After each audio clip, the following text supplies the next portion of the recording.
안녕하세요. 이상주 방송입니다.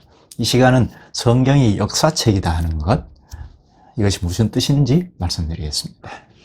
우리가 성경을 바로 보고 알기 위하여 성경이 무엇인지 먼저 개념 정리를 하고 있는데, 이 성경이 뭐냐 하는 점을 놓고 말씀을 몇 차례 생각하고 있습니다. 썩 재밌는 건 아니라서 한두 차례 더 생각하다가 성경 본문으로 들어가서 볼 계획입니다.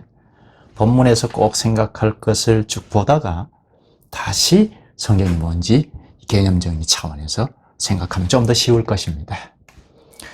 이 시간은 성경은 한마디로 역사책이라는 것을 말씀드리겠습니다. 이 성경 기록은 하루아침에 다 기록된 게 아니죠. 오랜 역사에 걸쳐서 그때그때 기록한 것이 성경입니다.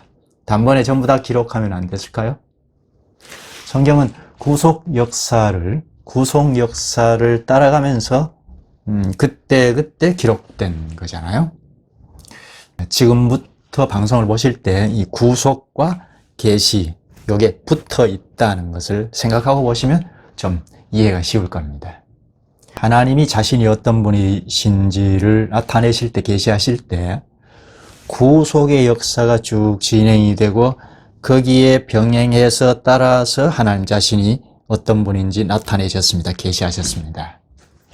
구속의 역사가 진행되는 것과 병행해서 자신을 나타내셨고, 그걸 기록으로 남긴 것입니다. 그 때문에 이 성경은 역사책이죠. 물론 구속의 역사책입니다. 다시 할까요? 계시란 하나님이 이런 분이다, 이런 일을 하신 분이다, 특히 구원의 사역을 행하신 분이다 하는 걸 나타내 보이신 거잖아요. 그런 계시를 주님께서 오랜 역사에 걸쳐서 쭉 행해 오셨죠. 왜 그러냐면 구속의 일과 병행해서 계시하셨기 때문입니다. 하나님이 구속의 일을 하실 때마다 자신이 어떤 분인지 나타내시고 계시하신 거죠. 그 구속의 일은 오랜 역사에 걸쳐서 하셨습니다. 그럼 계시도 그 역사에 병행해서 발맞추어서 계시하신 거죠. 구속과 계시는 붙어 있습니다. 같이 갑니다. 이 구속이 저 멀리 아담이 타락한 직후부터 구속의 사역을 하셨지 않습니까? 거기에 계시도 같이 하신 거죠. 그때그때 계시하셨는데 그걸 그때그때 기록으로 남기신 것입니다. 그래서 성경은 역사책이라고 하는 겁니다. 이 역사책이라는 걸 명확히 하는 게 중요합니다. 역사책. 그리고 또 하나는 이 성경이 기록할 때 그저 막연하게 그때그때 단편들을 기록한 것이 아니죠. 그때그때 기록된 단편들이 같이 묶어져서 한 권의 경전이 된 것이 아닙니다. 그저 종교 경전 같으면 그럴 수 있습니다. 이 성경은 그때 기록된 단편들이 한데 묶어진 것이 아니라는 것 생각해야 하죠. 성경 전체가 한데 어우러진 건데 단편들이 한 권의 성경이 된 것이 아니라는 것을 분명히 해야 합니다. 역사책이라는 것 하나, 그리고 전부 연결되어 있다는 것 생각해야 합니다. 하나님이 구속의 일을 하실 때 그 핵심은, 구속사역의 핵심이 무엇이죠? 예수님이 십자가에 죽으심이죠. 십자가에서 대속의 죽음으로 구속사역을 다 이루셨습니다. 이게 객관적인 구속사역이죠.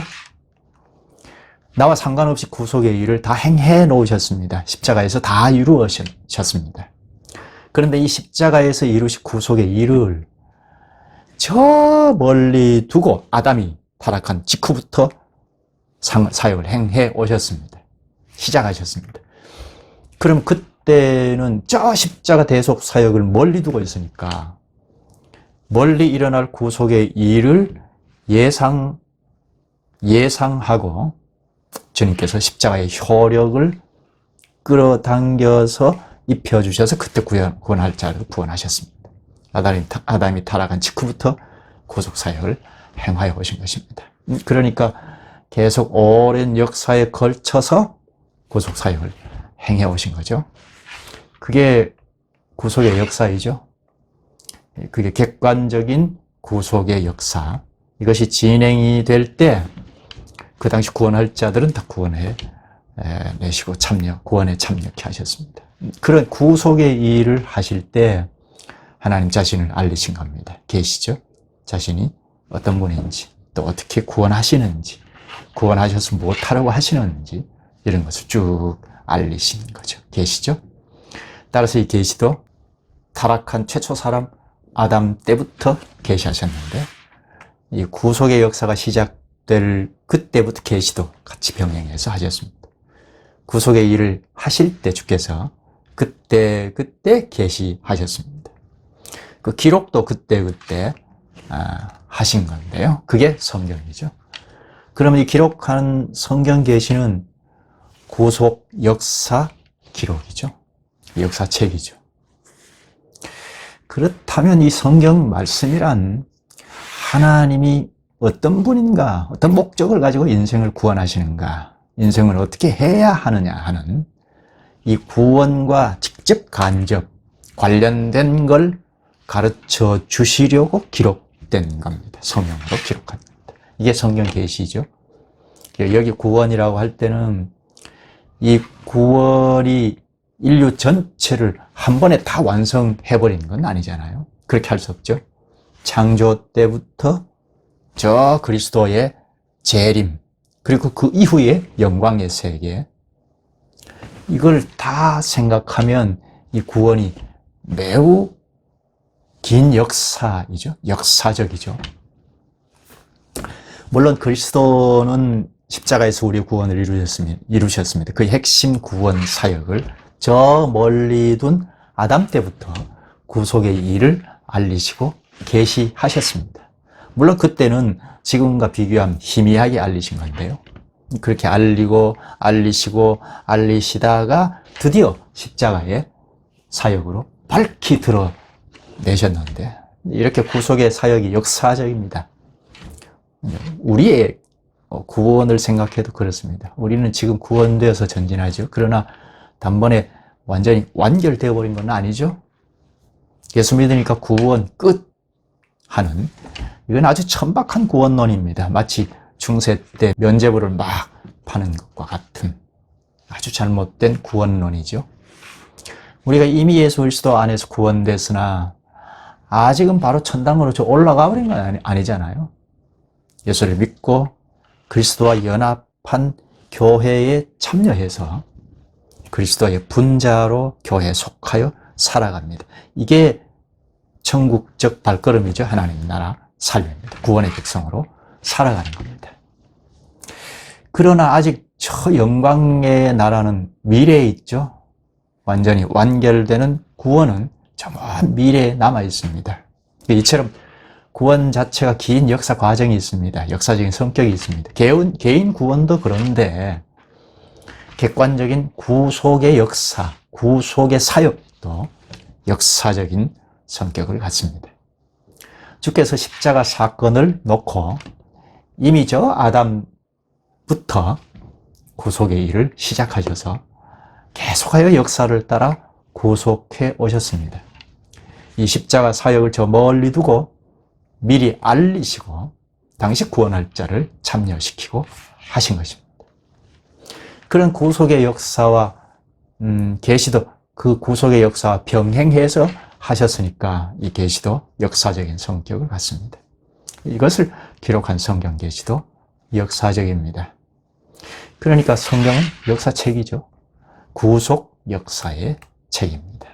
그렇다면 우리가 성경을 볼 때 어떻게 봐야 하죠? 어떻게 보는 것이 옳죠? 일단은 역사책이라는 것을 분명하게 생각하고 봐야 하죠. 단편들이 한데 묶어져서 한 권이 된 게 아니라는 것. 역사책이니까 어떤 본문을 볼 때 전체 역사에서 어떤 부분에 속하는지, 그 본문이 역사 속에서, 하나의 나라 역사이죠. 역사 속에서 어떤 부분에 속하는 말씀인지 반드시 그걸 생각해야 하죠. 일단 성경 말씀을 다룬다면 하나님 나라 전체 역사에서 어느 부분에 속하는지 반드시 생각해야 합니다. 이 하나님 나라 역사를 모르면, 특히 목사는 이것부터 좀 정립을 해야 할 겁니다. 성경의 중심 주제가 하나님 나라, 천국이기 때문입니다. 이것부터 좀 정리를 하고 그 다음에 성경 어느 부분을 탐구하고 하는 것이 옳겠습니다. 어떤 본문을 볼 때 하나님께서 이 본문에서는 구속의 전 역사에서 어떤 걸 보여주려고 하시는지, 또 무엇을 설명하려 하시는지 그걸 좀 볼 수 있어야 합니다. 하나님 나라 역사에서 어느 부분에 속하는지, 그 부분에서 하나님은 무엇을 말씀하시는 건지 그걸 캐내야 합니다. 그래야 하나님의 말씀을 잘 알아먹을 수가 있게 됩니다. 그걸 생각하지 않고 그저 그 본문에서 말하는 그 느낌이나 자기 생각, 그걸 딱 취하면 잘 못 보는 거죠. 말이라는 게 어떤 상황에서 하잖아요. 어떤 시대, 어떤 상황에서, 그 시대 상황에서 어떤 말을 하잖아요. 그 상황, 그걸 다 빼버리면 말만 남죠. 말만 가지고 순종하자, 충성하자 하면 100번 해도 그건 충성이 아니죠. 순종이 아니죠. 하나님의 말씀도 마찬가지입니다. 하나님께서 말씀하실 때 구속의 역사를 행하여 가시면서 거기에 말씀하셨으니까, 다른 말로는 하나님 나라 역사를 경영해 가시는 중에 그때 거기에 말씀하셨으니까 그 역사에서 행하여 가실 때, 구속의 일을 행하여 가실 때 미리 알려주시고, 그리고 그 다음에는 설명하는 그것이 계시입니다. 하나님께서 계획하신 일을 이 역사 위에서 이루어 나가시는데 그것과 병행해서 어떤 사실을 먼저 알리시고, 또 그게 발생한 후에는 또 알리시는, 설명하시는, 이게 계시죠. 하나님 말씀입니다. 하나님의 어떤 일을 일으키시기 전에 또 그 후에 알리시는 게 계시입니다. 그걸 기록한 게 성경입니다. 그러면 이 성경은 구속의 일을 미리 알려주시고 또 후에는 설명하는 방식을 취합니다. 하나님이 구속의 일을 먼저 알리시고 그리고 발생한 구원과 관련된 사역을 설명하는 방식을 취합니다. 그러므로 성경 어떤 본문을 볼 때 하나님의 구속의 일의 어느 부분을 보여주시려는 건지, 무엇을 설명하려 하시는지 그걸 캐내야 하죠. 이 때문에 성경을 그저 쉽게 손쉽게 다루면 안 되는 겁니다. 자칫하면 내 필요에 의해서 이것저것 써먹는 식이 되어버립니다. 하나님의 이름을 망령되이 일컫지 말라 했는데 그분의 말씀을 막 써먹으면 그 될 법한 일입니까? 특히 성경을 전면에서 대하는 목사는 정신 차려서 봐야 합니다. 잘 모르겠거든 좀 공부하고, 성경 전체를 다 한꺼번에 아는 목사가 있나요? 잘 모르면 정직하게 좀, 내가 이 정도이구나 하고 좀 공부하고 연구하고 또 해야죠. 자칫하면 회중을 다 죽이는 거잖아요. 찬송합시다, 기도합시다, 회개합시다. 이 쉽게 짐작으로 하지 말고, 찬송이 무언가, 찬양합시다, 찬송합시다. 찬양이 무언가 도대체, 기도는 무엇인가, 회개는 또 무엇인가, 울고 불고 하는 그것이 회개인가, 회개의 일종이긴 하겠지만, 좀 성경 말씀에서 가르치는 진실을 알고 말하고 가르치고 해야겠다는 겁니다. 잘 모르면서 아는 척하고 가르치면 안 됩니다. 그건 거짓 선지자들이 하는 일입니다. 이 성경의 문제, 이를 다음 시간에 바로 이어서 좀 더 말씀드릴 수 있겠습니다.